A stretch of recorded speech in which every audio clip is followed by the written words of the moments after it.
Hi, it's Neil Sean here, and today on Be My Guest is a man with a wonderful tenor voice, but you know him as somebody completely differently. But today we meet the lovely Wynne Evans. Remember though, Wynne? If you miss it, you'll miss out. So don't miss Wynne today on Be My Guest.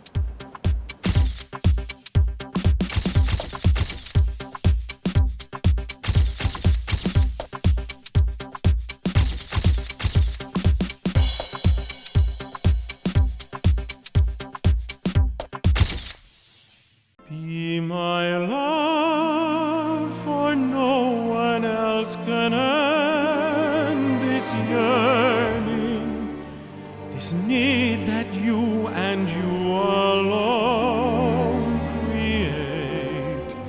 Just Wynne, lovely to see you, and thanks so much for coming in to be my guest. Oh, Now, it's perfect. your new album, right? I have already fallen in love with this album because you sing so many of my favourite songs.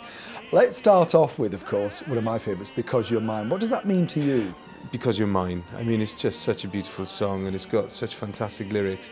So I just wanted to go back and kind of do a classical Michael Bublé type thing, so that people could stick this on a Sunday morning. When I had the opportunity to make this album, you know, most opera singers, you kind of dream about having a symphony orchestra and a choir at your disposal. And all of a sudden, this opportunity was offered to me. So I thought, well, I'm just going to do all the songs I kind of grew up with. And I don't know about you, but in our house when I was little, we had two albums which featured tenors. Yeah. One was The Student Prince, and the other one was Mario Lanza at Christmas. And I used to play it all year round.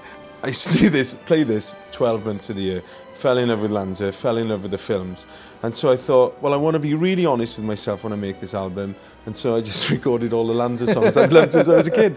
And I think you obviously, there's a nod to all sorts of different people, like Joseph Locke, I'm guessing, people like that. Yeah. I kind of wanted to do kind of real song masters, if you know what I mean. People that kind of really interpreted songs with real heart, singing from the heart, as opposed to, you know, great technical singers, if you know what I mean. And also, I think, you know, without being controversial if I can, a lot of opera singers these days, or what the public see as opera singers, have come from doing another job. Whether they were a taxi driver or something and now they're an opera singer. Well, I've come from being an opera singer to being a crossover singer, so I've kind of come the other way. And I think a lot of them spend so much time sounding like opera singers that they forget to interpret the songs. And so these songs are all about words. And we did something great, I like it anyway, you may hate it, with the arrangements, because they were all written as MGM 1950s film music. I wanted to give them a new modern film twist. So we got Nick Dodd to do the orchestrations, and now Nick did the orchestrations for all the Bond films, Independence Day, Narnia, and so we brought them right up to date. So when, you know, you talk about growing up and obviously falling in love with this sound, but when did you think, I want to make a living out of this, I want a career out of this? Do you know, if I'm honest, when I went to college, I didn't really know what an opera singer was. I kind of found myself at the Guildhall School of Music going, right, I'm going to be an opera singer. So I thought, I better, you know, try and find out. And I was absolutely broke as well. So I used to work at the bars in the Barbican. And then on a Saturday, I had a job at the shop at English National Opera, which meant I could go to all the operas and I could go to all the concerts. So it was like, and then I suddenly realised I really liked the music. And of course, I remembered all the Lanza stuff, and when he did the great Caruso, you know, that film, I love that film. And so you like everybody else, you know, I went to the opera and I recognised little tunes that I, you know, and I gradually just fell in love with it, really. And you're at the Royal Opera House now with a rather strange, well, it's not the normal thing we see at the Royal Opera House. Anna Nicole Smith, the opera, the buxom blonde who married a multi-millionaire, billionaire. It's a life story. Explain what it's about to us. Well, it's about the life of Anna Nicole Smith, and it charts her life from when she was 16 right through to when she dies.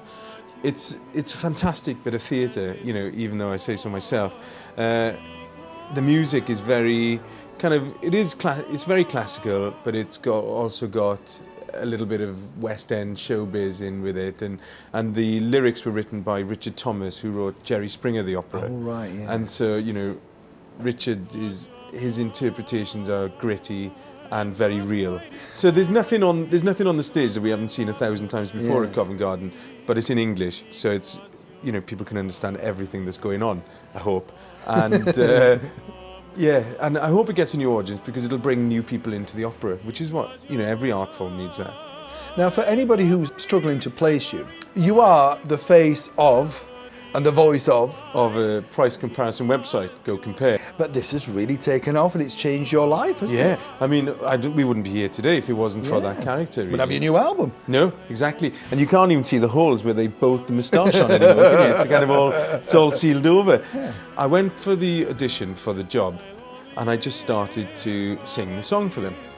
And they said, it's very good, but could you try and get some more character into the voice? So I started gesticulating, just to try and get it going. So I'm kind of, go compare, go, and trying to give it all of this. And they said, well, hang about, you could do the vision as well. And they'd already booked somebody to do the vision. So they said, so you were going to be like the voice? I was just going to be the voice, an actor was going to be the vision. So they said, would you like to do that as well? It's just an extension of a kind of comic opera, really, but in a different medium, in a different form. So I thought, I'm going to do it. And I did it, and it completely changed my life. It's funny though, because when I was approached by Warner's initially, it was about a year ago now, and they asked for some of my recordings that I'd done previously, and I sent them off, and they weren't quite sure what to do with me, I don't think, because it was like, you've got a comedy character here from an advert, is he really going to make that? And you're always worried that they want to put you in that box as well. Yeah, exactly, yeah. They sent the discs off to their consultant of classical music, a guy called Bill Holland, who brought together the Three Tenors concerts. Oh, yeah. And he kind of saw this CD and he thought, oh God, here we go, it's the guy from the advert. He just slung it on his desk and never listened to it. And then he was sitting down having lunch with his wife, literally about 2 months later, and he said, shall I put a bit of music on? And she said yes, and he's just rifling, and he just picked up the CD and he stuck it on, and he kind of thought, God, whose voice is that? There's a real voice there. And so he went back and then he saw that it was me. And so that's how the whole deal came around, really. So I'm quite, in many ways, I'm very pleased that the approach came because of my work for Go Compare. But I was glad that my voice really was the thing that kind of finalised the deal. So are you going to do any live dates after you've done this stuff? Will you go on a tour or something? Yeah, well, I'm not sure what's coming at the moment, but I'm at the Albert Hall for 5 days in March. Wow. And then just before the launch, actually. So we've got the shows there, and then obviously there's quite a lot of opera in the diary, and there's a lot of outdoor concerts in the summer. So there's no specific kind of tour planned as yet, but I'm sure there will be, along with the Keep Fit and the Go. Yeah, absolutely. Wynne Evans, it's been an absolute thrill for you to be my guest today. A joy to be here. Thank you. Joy. Thank you. And hand in hand, we'll find love's promised land. There'll be no